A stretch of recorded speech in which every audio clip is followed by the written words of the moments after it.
Hello students, हम start करेंगे अपनी क्लास आज की।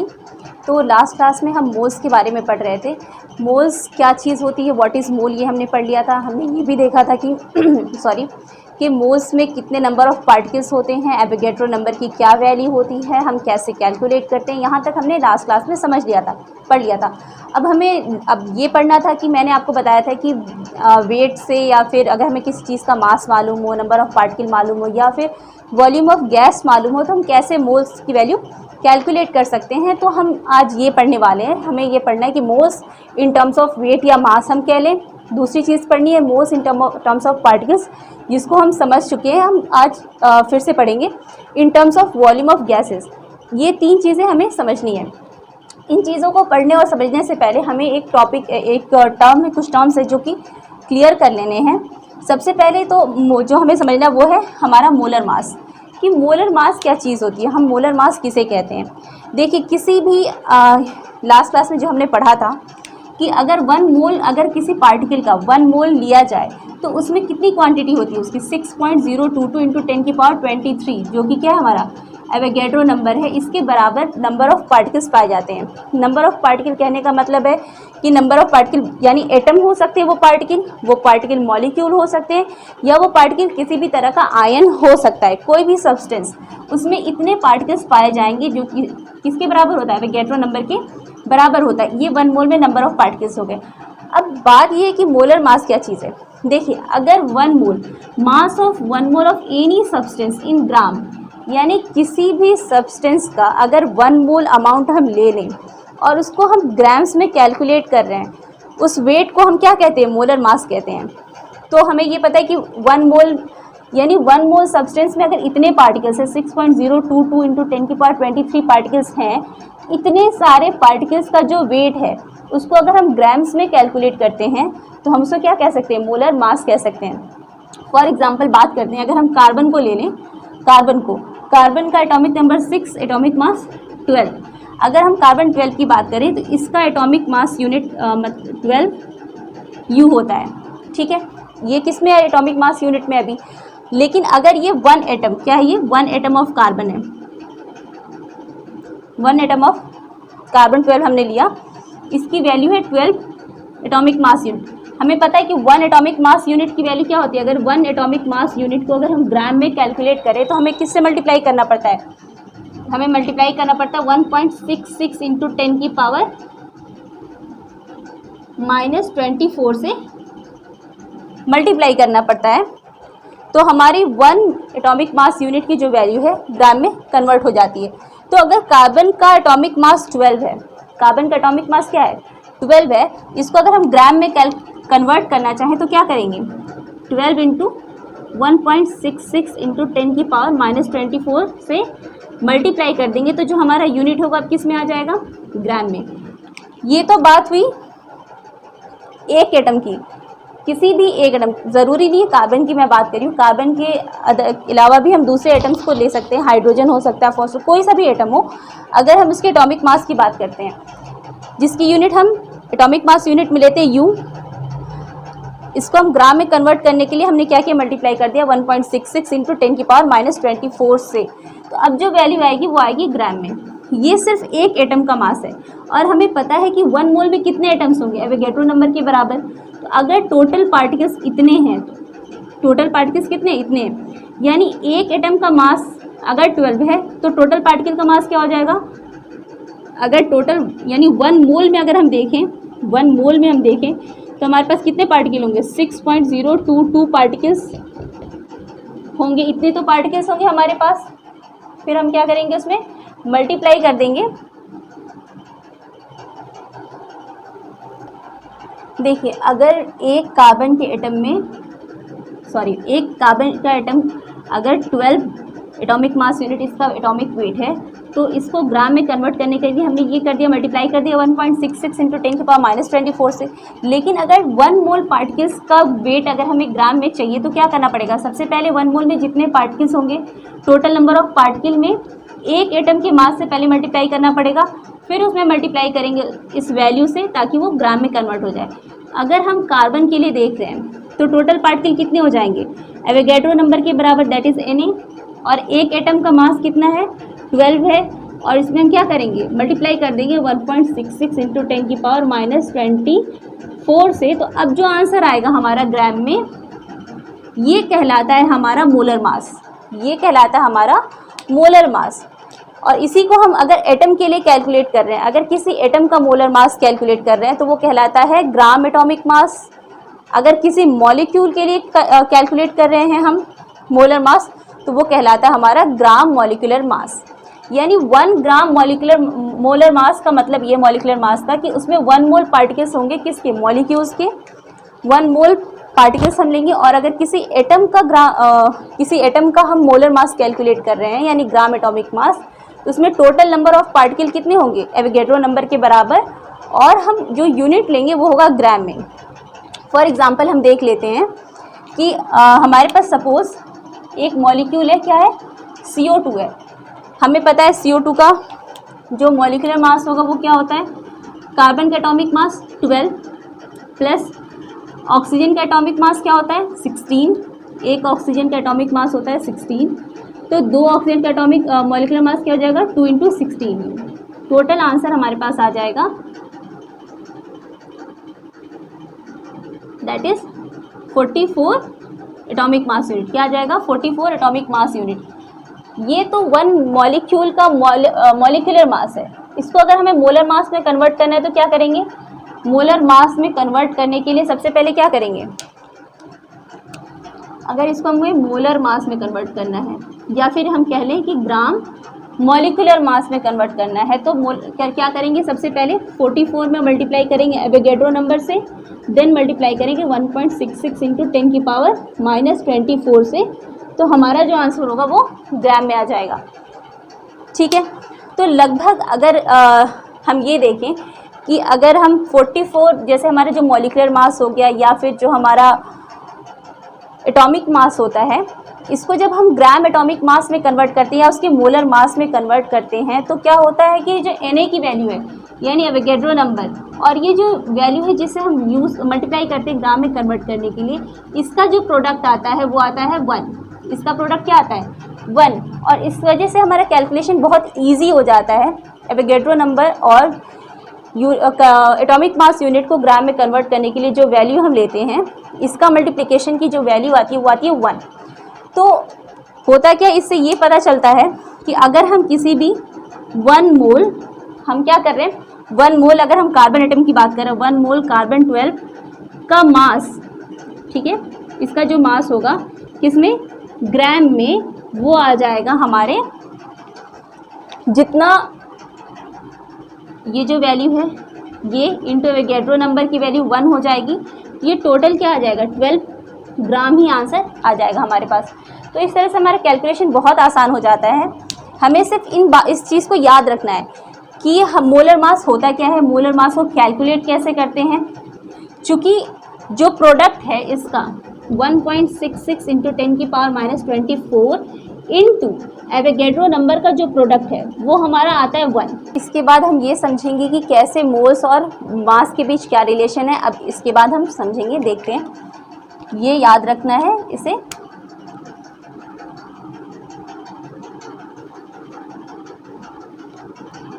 अगर किसी एटम का मास हम कैलकुलेट कर रहे हैं तो वो हमारा हो जाएगा 1 ग्राम एटॉमिक मास, और किसी मॉलिक्यूल के लिए कर रहे हैं वो हमारा हो जाएगा gram molecular mass. Molar mass atom के लिए gram atomic mass, molar mass for molecule is gram molecular mass. चलिए आगे बढ़ते हैं और देखते हैं मोल्स को कैसे हम कैलकुलेट करेंगे। अगर हमें किसी भी सब्सटेंस का वेट या मास अगर हमें मालूम हो तो क्या रिलेशन है उसके बीच। तो किसी भी सब्सटेंस या पार्टिकल की अगर हम बात कर लें, पार्टिकल कहने का मतलब है, मैं यहाँ लिख दे रही हूँ, पार्टिकल से मेरा मतलब है एटम या फिर मॉलिक्यूल, आयन या कोई भी सब्सटेंस, इनमें से कोई भी चीज़ जिसको मैं क्या बोल रही हूँ, पार्टिकल्स बोल रही हूँ, बार बार क्या बोल रही हूँ, पार्टिकल्स बोल रही हूँ। तो अगर हमें मोल्स और मास का रिलेशन पढ़ना है, सबसे पहले देखते हैं मास मोल रिलेशन।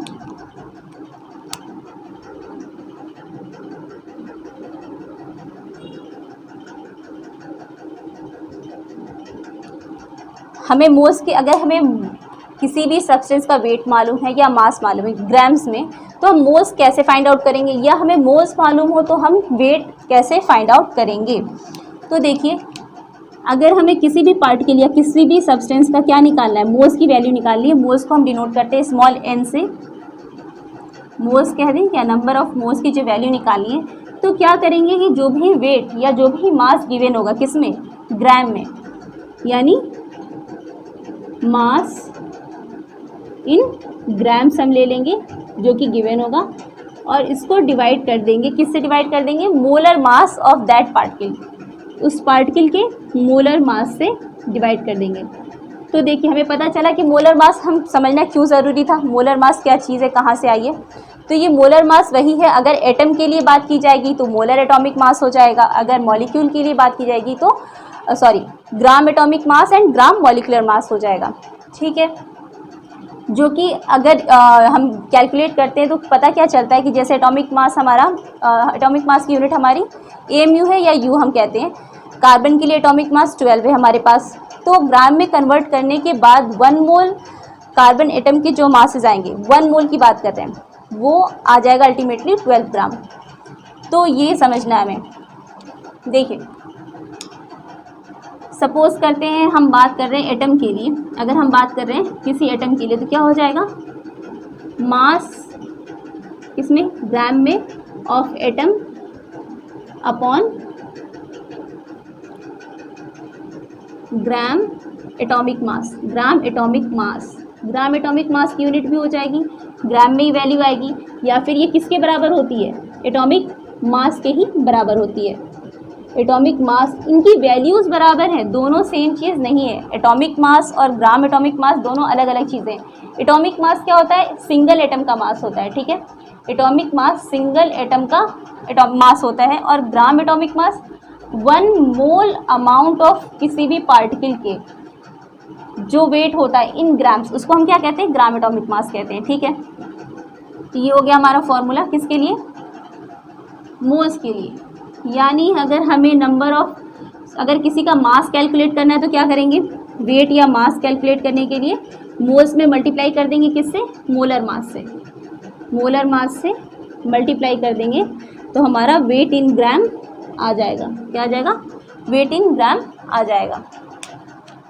मोल्स की कोई यूनिट होनी चाहिए, बताइए, क्योंकि जो मास हम ले रहे हैं वो तो ग्राम में है, और मोलर मास की यूनिट क्या होती है, ग्राम होती है। तो इस तरह से अगर हम देखें तो हमें क्या पता चलेगा, मोल्स की कोई यूनिट नहीं होती है। तो मोल एक यूनिट लेस क्वांटिटी है। मोल क्या है, यूनिट लेस क्वांटिटी है।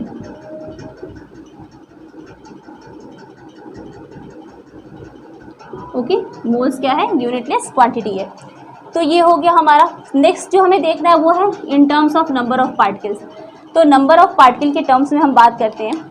लास्ट क्लास में हम पढ़ रहे थे कि 1 मोल अगर किसी भी सब्सटेंस का हमारे पास है तो उसमें कितने पार्टिकल्स पाए जाएंगे, एवोगैड्रो नंबर के बराबर। और एवोगैड्रो नंबर की वैल्यू क्या होती है, 6.022 इंटू 10 की पावर 23। देखते हैं कैसे कैलकुलेट करेंगे। तो अब हम जो रिलेशन पढ़ने जा रहे हैं वो हमारा क्या है, number of particle two moles, इसका रिलेशन अब हम पढ़ने जा रहे हैं। सेकेंड, किसी भी सब्सटेंस का अगर हमें नंबर ऑफ पार्टिकल्स ऑलरेडी मालूम हो, हमें पता हो कि कितने पार्टिकल्स हैं, तो हम क्या कर सकते हैं कि नंबर ऑफ मोल्स कैलकुलेट कर सकते हैं। क्या हो जाएगा, moles, number of moles is equals to, value आएगी हमारी, मोल की वैल्यू हो जाएगी number of total particle, number of total particle upon Avogadro number. क्यों, क्योंकि हमें पता है 1 मोल में हमें क्या मालूम है, 1 मोल सब्सटेंस में पार्टिकल कितने हैं, Na के बराबर है, दैट इज 6.022 इंटू 10 की पावर 23 के बराबर हैं। इतने पार्टिकल्स हैं। फॉर एग्जांपल, जैसे हम कह सकते हैं कि अगर हमारे पास क्या है, 1 मोल सब्सटेंस है, यानी एक पेन है। फॉर एग्जांपल मैं कह रही हूँ एक पेन है, उसका कॉस्ट कितना है, 10 रुपीज़ है, उसका कॉस्ट कितना है, 10 रुपये उसका कॉस्ट है, एक पेन का कॉस्ट है। यानी 1 मोल में इतने पार्टिकल हैं, और हमें पता है कि हमारे पास कितने टोटल पार्टिकल, यानी कितने टोटल अमाउंट हमने खर्च कर दिए, हमें वो मालूम है नेक्स्ट हमें ये नहीं पता कि नंबर ऑफ पेन क्या है, नंबर ऑफ पेन क्या है नहीं पता, और पता है कि 100 रुपीज़ अमाउंट है। कंपेयर करके देखिए, अगर हमें पता है टोटल पार्टिकल कितने हैं, मतलब टोटल कॉस्ट पता है, और हमें पता है कि 1 मोल में कितने पार्टिकल होते हैं, यानी 1 पेन का कॉस्ट क्या है, तो हमें पता चल जाएगा कि टोटल पेन कितने, यानी टोटल नंबर ऑफ मोल्स कितने हैं। तो ऐसे हम कैलकुलेट कर सकते हैं अपना, अगर हमें पार्टिकल्स का नंबर पता हो तो मोल्स की वैल्यू। इसको ऐसे देख लेते हैं,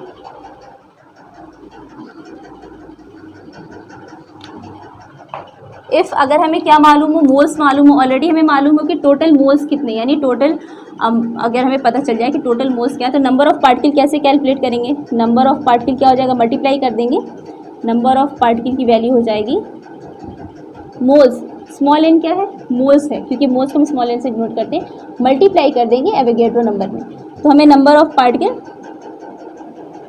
मिल जाएगा। पार्टिकल्स मीन्स, मैं फिर से रिपीट कर रही हूँ, एटम हो सकता है, मॉलिक्यूल हो सकता है, आयन या कोई भी सब्सटेंस हो सकता है, तो उनके पार्टिकल्स के नंबर हमें मिल जाएगा। और अभी जो थर्ड रिलेशन हमें पढ़ना है वो है हमारा वॉल्यूम ऑफ गैसेज और मोल्स के बीच है। चलिए थर्ड रिलेशन देखते हैं।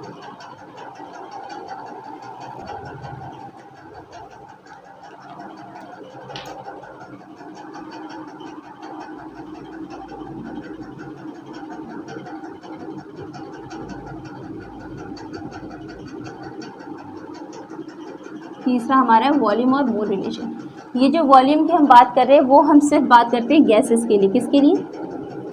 गैसेस के लिए। ठीक है, गैसेस के लिए वॉल्यूम की बात होगी हमारी। तो सबसे पहले एक ये चीज़ समझना है, जैसे अभी हमने थोड़ी देर पहले क्या पढ़ा था, मोलर मासेस पढ़ा था, वैसे ही मोलर वॉल्यूम। मोलर मास क्या था हमारा, बताइए। मोलर मास ये था कि एक मोल जितने 1 मोल अमाउंट में जितने भी पार्टिकल्स हैं उनका मास ग्राम में। तो अगर कहा जाए आपसे कि मोलर वॉल्यूम क्या चीज़ होगी, मोलर वॉल्यूम यानी मोलर वॉल्यूम क्या चीज़ होगी, अगर किसी भी 1 मोल क्या करें, 1 मोल सब्सटेंस, यानी 1 मोल सब्सटेंस जो कि क्या है, स्पेशली बात करें गैस के लिए, 1 मोल गैस को अगर हम किसी कंटेनर में रखते हैं तो वो कितना वॉल्यूम एक्वायर करता है, कितना वॉल्यूम लेता है, उसे हम क्या कहेंगे, मोलर वॉल्यूम कहेंगे। तो 1 मोल सब्सटेंस का क्या मतलब है, वही फिर से बात कर लीजिए, 6.022 इंटू 10⁻23 पार्टिकल्स। इतने पार्टिकल्स यानी इतने गैस के पार्टिकल्स अगर हम किसी कंटेनर में फिल करते हैं तो वो टोटल कितना वॉल्यूम लेता है, वो हमारा कहलाता है मोलर वॉल्यूम। क्या कहलाता है, मोलर वॉल्यूम।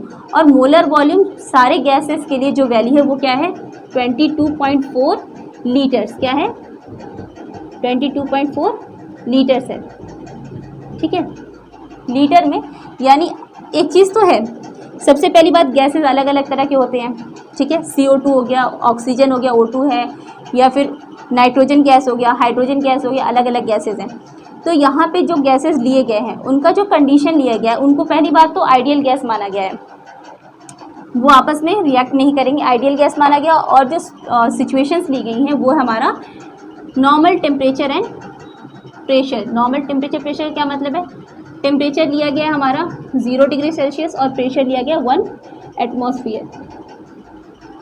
इस टेम्परेचर और इस प्रेशर पे जब वॉल्यूम कैलकुलेट किया जाता है गैसेस को आइडियल गैस मानकर, तो 1 मोल गैसेस का जो अमाउंट है, जो वॉल्यूम वो ऑक्यूपाई करता है, वो होता है 22.4 लीटर्स। ये सारे गैसेस के लिए कॉमन है। तो हमें इसको ही मानकर चलना है कि 1 mole of any substance occupy 22.4 litre volume, इतना वॉल्यूम वो ऑक्यूपाई करता है। तो क्या रिलेशन होना चाहिए, तो क्या रिलेशन होगा वॉल्यूम और मोल्स के बीच में। तो अगर देखिए, अगर हमें किसी सब्सटेंस का क्या निकालना हो, मोल निकालना हो, मोल्स की वैल्यू, किसी भी गैसेस के मोल्स की वैल्यू निकालनी है, तो वॉल्यूम किस में लेंगे, लीटर में। ये किसके लिए, गैस के लिए, मैं फिर से रिपीट कर रही हूँ, गैसियस मॉलिक्यूल्स के लिए है। और यहाँ पे किससे डिवाइड करना पड़ेगा, जैसे नंबर ऑफ़ पार्टिकल निकालने के लिए हमने क्या किया था, टोटल नंबर ऑफ़ पार्टिकल जो भी हैं उसको कैलकुलेट करना था, तो एक मोल के नंबर ऑफ़ पार्टिकल से डिवाइड किया था। तो एक मोलर वॉल्यूम कितना होता है, 22.4 लीटर होता है। इससे हम डिवाइड कर देंगे तो हमारी वॉल्यूम हमें मालूम हो जाएगा क्या वॉल्यूम है हमारा उस गैस का। ठीक है, ऐसे ही हम इसको फिर देख लिए, इसको कन्वर्ट कर ऐसे कर लेते हैं कि अगर हमें क्या मालूम हो, वॉल्यूम कैलकुलेट करना है लीटर में, तो मोल्स में मल्टीप्लाई कर देंगे 22.4 लीटर से। इसे मल्टीप्लाई कर देंगे तो हमें वॉल्यूम ऑफ गैस पता चल जाएगी कि गैस की कितनी वॉल्यूम है जो कि हमें कैलकुलेट करनी है। तो ओवरऑल देखते हैं, टोटल बात करते हैं अभी। जैसे अगर मैं कहूँ कि देखिए फिर से मैं लिख रही हूँ कि 1 मोल अगर हाइड्रोजन है, 1 मोल हाइड्रोजन में कितना वॉल्यूम गैस ऑक्यूपाई करेगा, तो 22.4 लीटर। इसमें कंफ्यूज नहीं होना है। 1 मोल CO2 है तो कितना वॉल्यूम ऑक्यूपाई करेगा, वो भी क्या होगा 22.4 लीटर। तो ये मोलर वॉल्यूम है किसी भी गैस के लिए, जो कि आइडियल सिचुएशन, आइडियल गैस माना गया है और NTP पे दिया गया है। तो ओवरऑल देखते हैं कैसे क्या क्या यूनिट कन्वर्जन हमने देखा है, यूनिट कन्वर्जन नहीं, क्या क्या रिलेशन हमने देखा है अभी, उसकी बात कर लेते हैं एक बार। देखिए ये रहा हमारा मोल। अगर हमें किसी भी चीज़ का वेट मालूम था, क्या था, वेट मालूम था, तो वेट को मोल में कन्वर्ट करने के लिए क्या किया था हमने, मोलर मास से डिवाइड कर दिया था। क्या किया था, मोलर मास से डिवाइड कर दिया था। वैसे ही अगर हमें मोल्स की वैल्यू मालूम हो और हमें क्या कैलकुलेट करना हो, वेट कैलकुलेट करना, तो क्या करेंगे, मल्टीप्लाई कर देंगे मोलर मास से। क्या करेंगे, मल्टीप्लाई कर देंगे मोलर मास से। ठीक ऐसे ही अगर हमें नंबर ऑफ पार्टिकल पता करना हो तो क्या करेंगे, मोल्स में मल्टीप्लाई करेंगे एवोगैड्रो नंबर से, तो हमें मालूम हो जाएगा नंबर ऑफ पार्टिकल। और अगर नंबर ऑफ पार्टिकल मालूम हो और मोल्स में कन्वर्ट करना हो तो क्या करेंगे, एवोगैड्रो नंबर से डिवाइड। ठीक ऐसे ही अगर हमें क्या वॉल्यूम मालूम हो, क्या मालूम हो, वॉल्यूम मालूम हो, तो इसको डिवाइड कर देंगे मोलर वॉल्यूम से। किससे डिवाइड करेंगे, मोलर वॉल्यूम से। और मोलर वॉल्यूम की जो वैल्यू है वो है 22.4 लीटर्स में, 22.4। मोल्स को वॉल्यूम में कन्वर्ट करने के लिए मल्टीप्लाई कर देंगे मोलर वॉल्यूम। क्या है, मोलर वॉल्यूम, मैं यहाँ लिख दे रही हूँ, मोलर वॉल्यूम, जिसकी वैल्यू होती है इतनी 22.4 लीटर।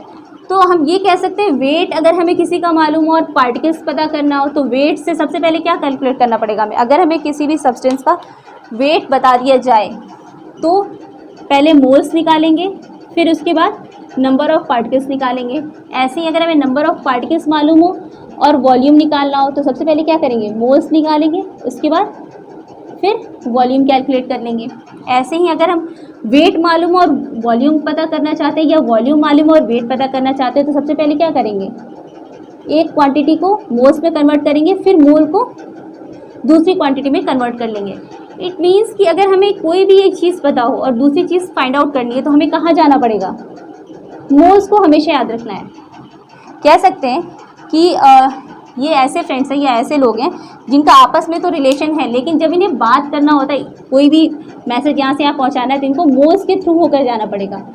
किसी अगर वेट मालूम है, पहले मोल्स कैलकुलेट करना है, फिर नंबर ऑफ पार्टिकल हमें मिल जाएगा, नंबर ऑफ पार्टिकल मालूम है, मोल्स कैलकुलेट करेंगे, वॉल्यूम मिल जाएगा।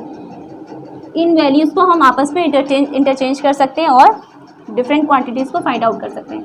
इनका बहुत ज़्यादा यूज़ है न्यूमेरिकल में, फिजिकल केमिस्ट्री में। फिजिकल केमिस्ट्री की जब बात करते हैं तो बहुत ज़्यादा, जहाँ भी न्यूमेरिकल है, मोल बेसिक चैप्टर है, सबसे बेसिक टॉपिक है।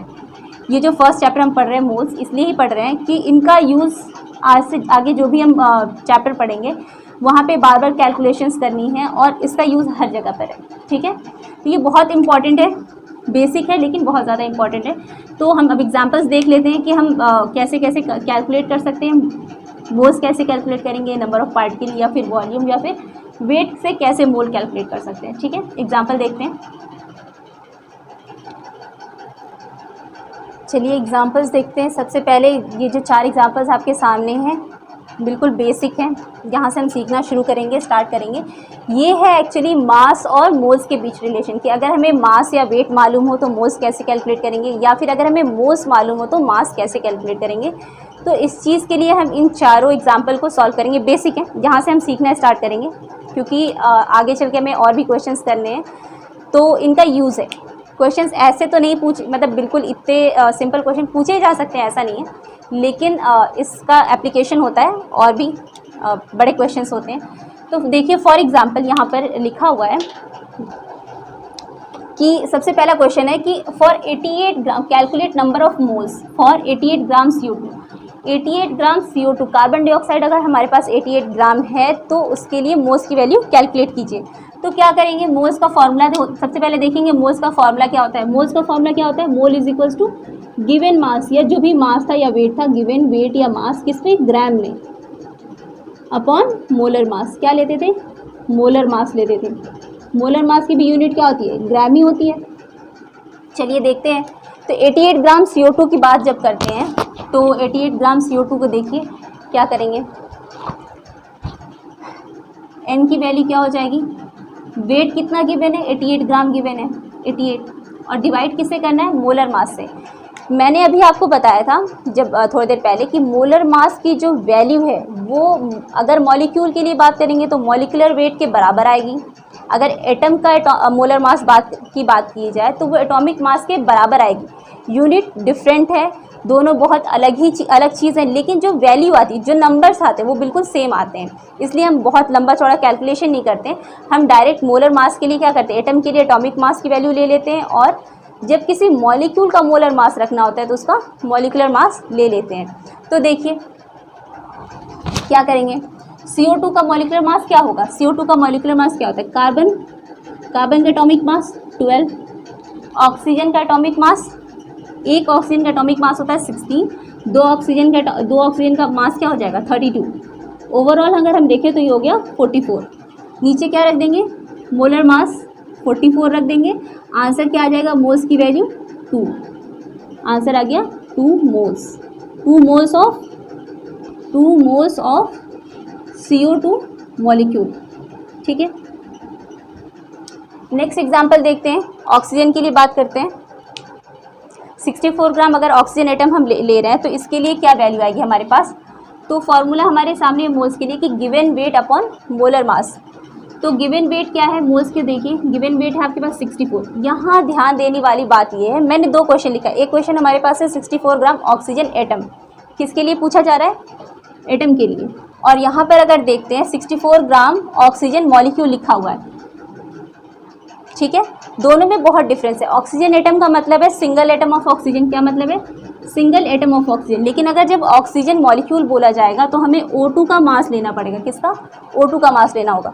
तो यहाँ पर हम मोलर मास क्या रखेंगे, जो हमारा ग्राम एटॉमिक मास है, और एटॉमिक मास की वैल्यू क्या होती है ऑक्सीजन के लिए 16। तो क्या हो जाएगा, 16 से 64 को डिवाइड कर देंगे, 4 मोल्स ऑफ ऑक्सीजन एटम हमारा आंसर हो जाएगा। कैलकुलेट करते हैं मॉलिक्यूल के लिए। देखिए यहाँ पे हमारा वेट कितना है 64 है, और मोलर मास क्या हो जाएगा ऑक्सीजन मॉलिक्यूल के लिए, क्योंकि 2 एटम है यहाँ पे, 2 एटम मिलके एक मॉलिक्यूल बनाते हैं ऑक्सीजन का। एक एटम का एटॉमिक मास है ऑक्सीजन के 16, तो 2 के लिए क्या हो जाएगा 32 हो जाएगा, और 32 से जब इसको डिवाइड करेंगे आंसर आ जाएगा 2 मोल्स ऑफ क्या आ जाएगा, ऑक्सीजन मॉलिक्यूल। यहाँ पर देखिए फोर्थ क्वेश्चन की बात करते हैं। यहाँ हमारे सामने क्या है, क्लोरीन का ion, that is chloride ion. इससे कोई फर्क नहीं पड़ता है कि वो आयन है, मतलब उस पर नेगेटिव चार्ज है, पॉजिटिव चार्ज है। लेना हमें क्या, अगर ये मोनो एटॉमिक आयन है तो एटॉमिक मास लेंगे, अगर ये पॉली एटॉमिक आयन है तो क्या करेंगे, मॉलिक्यूलर मास ले लेंगे, दैट्स इट। तो मोल्स की वैल्यू क्या आ जाएगी हमारे पास, वेट क्या गिवन है 71, यहाँ पर रखेंगे 71 ग्राम्स। और क्लोरीन का एटॉमिक मास कितना होता है, क्लोरीन का एटॉमिक मास होता है 35.5। तो हम क्या करेंगे, क्लोराइड आयन के लिए भी, चूंकि क्लोराइड आयन क्या है, मोनो एटॉमिक आयन है, सिंगल एटम से बना हुआ आयन है, तो एटॉमिक मास हो जाएगा इसका 35.5। वैल्यू आ जाएगी हमारे पास 2 moles of Cl minus ion. ठीक है, तो ये तो रहा हमारा डायरेक्ट बहुत सबसे बेसिक न्यूमेरिकल, जो जिसमें हम क्या करते हैं, मोल्स को वेट में कैलकुलेट करना सीखते हैं, मोल्स से मास में और मास से मोल में कन्वर्ट करना सीखते हैं। और एग्जांपल देखेंगे इसके बाद। चलिए हम क्वेश्चन देखते हैं। एनसीईआरटी से एक क्वेश्चन है, क्वेश्चन नंबर 33, जहां हमें कैलकुलेट करना है नंबर ऑफ एटम कैलकुलेट करना है। तो 52 मोल्स ऑफ आर्गन, सबसे पहला क्वेश्चन दिया गया है कि 52 मोल्स ऑफ आर्गन के लिए क्या कैलकुलेट कीजिए, नंबर ऑफ एटम कैलकुलेट कीजिए। हमें यहाँ क्या पता है, मोल्स की वैल्यू पता है, that is 52 moles. 52 moles of argon क्या है, यहाँ पे बताइए आर्गन क्या है, एटम है, मॉलिक्यूल है या आयन है। अगर हम देखें तो आर्गन क्या है, यहाँ पे आर्गन का एटम दिया गया है, दूसरी चीज़, अगर हमें मोल्स मालूम हो तो number of atom find out करना, क्या करना है, नंबर ऑफ एटम यानी नंबर ऑफ पार्टिकल। और number of particle find out करने के लिए क्या करते थे, नंबर ऑफ, फॉर्मूला क्या होगा, number of atom is equals to number of moles into Avogadro number. यानी जो मोल्स का वैल्यू है, मोल्स की वैल्यू उसमें एवोगैड्रो नंबर से हम मल्टीप्लाई कर दें तो हमें ये मालूम हो जाएगा कि कितने पार्टिकल्स हैं, कितने एटम्स प्रेजेंट है 52 मोल आर्गन में। ठीक है, तो 1 मोल हमें ये अच्छे से मालूम है, 1 मोल में कितनी वैल्यू होती है, 6.22 इंटू 10⁻23। ठीक ऐसे ही अगर हमें कितने मोल्स है, 52 मोल्स मालूम है, तो 52 मोल्स में नंबर ऑफ एटम कितना आ जाएगा, number of atom of argon, number of atom of argon will be equal to moles कितने 52 और मल्टीप्लाई कर देंगे 6.22 इंटू 10⁻23 से। तो ये आ जाएगा हमारा आंसर नंबर ऑफ एटम का। नेक्स्ट क्वेश्चन देखिए, नेक्स्ट क्वेश्चन में क्या दिया गया है, 52U 52 मतलब 52 एटॉमिक मास यूनिट किसका, हीलियम का। अगर 52 एटॉमिक मास यूनिट वैल्यू ले ली जाए तो उसमें कितने एटम्स होंगे हीलियम के। तो सबसे पहला सवाल ये है कि एक हीलियम के एक एटम ऑफ हीलियम, यानी अगर मैं बात करूँ 1 atom of helium, 1 atom of helium में कितना एटॉमिक मास यानी यूनिट होता है, यानी इसका एटॉमिक मास क्या होता है, हीलियम का एटॉमिक मास होता है 4। क्या होता है, 4, यानी 1 atom of helium has 4 atomic mass unit. तो 52 एटॉमिक मास यूनिट में कितने एटम्स हो जाएंगे हीलियम के, तो नंबर ऑफ एटम आ जाएगा हमारा, number of atom is equals to 54/4, that is जो भी वैल्यू आएगी यहाँ पे हम देख लेंगे। ठीक है, 54 से 4 को 52 है, 52 से 4 को डिवाइड कर देंगे, 13 एटम्स आ जाएगा हमारे पास, कितने 13 एटम्स ऑफ हीलियम हमें मिल जाएगा। थर्ड क्वेश्चन हमारे पास कि हमें वेट दिया गया, दैट इज़ 52 ग्राम हीलियम के लिए कितने नंबर ऑफ पार्टिकल्स होंगे। तो हमें पता है कि अगर हमें मास मालूम हो, किसी भी पार्टिकल का वेट मालूम हो, मास मालूम हो, हीलियम का मास कितना दिया है 52 ग्राम दिया है, तो 52 ग्राम के लिए क्या करेंगे, सबसे पहले हम क्या कैलकुलेट करेंगे, नंबर ऑफ मोल्स कैलकुलेट करेंगे, क्योंकि हमें यहाँ क्या मालूम है, वेट। अगर वेट मालूम हो तो सबसे पहले मोल्स कैलकुलेट करेंगे, और मोल्स जब पता हो जाएंगे तो नंबर ऑफ पार्टिकल भी पता चल जाएगा। ठीक है, नंबर ऑफ पार्टिकल भी पता चल जाएगा। तो सबसे पहले क्या करेंगे, 52 ग्राम हीलियम है तो नंबर ऑफ मोल्स की क्या फॉर्मूला क्या होता है, moles is equals to given weight, weight कितना है 52 ग्राम, और एटॉमिक मास क्या होता है हीलियम का 4, इससे डिवाइड करेंगे, वैल्यू आ गई 13। ये तो मोल्स की वैल्यू है, लेकिन मोल्स को नंबर ऑफ पार्टिकल में कन्वर्ट करने के लिए क्या करेंगे, number of atom is equals two moles into Avogadro number, 13 में मल्टीप्लाई कर देंगे 6.022 इंटू 10⁻23 से। हमें क्या मालूम चल जाएगा, number of atoms of helium in 52 gram weight, 52 gram weight of helium लेने पे कितने हमें पार्टिकल्स मिलेंगे हीलियम के। तो इस तरह से ये बेसिक तरीके हैं सॉल्व करने के न्यूमेरिकल्स, इसकी प्रैक्टिस करेंगे हम पहले।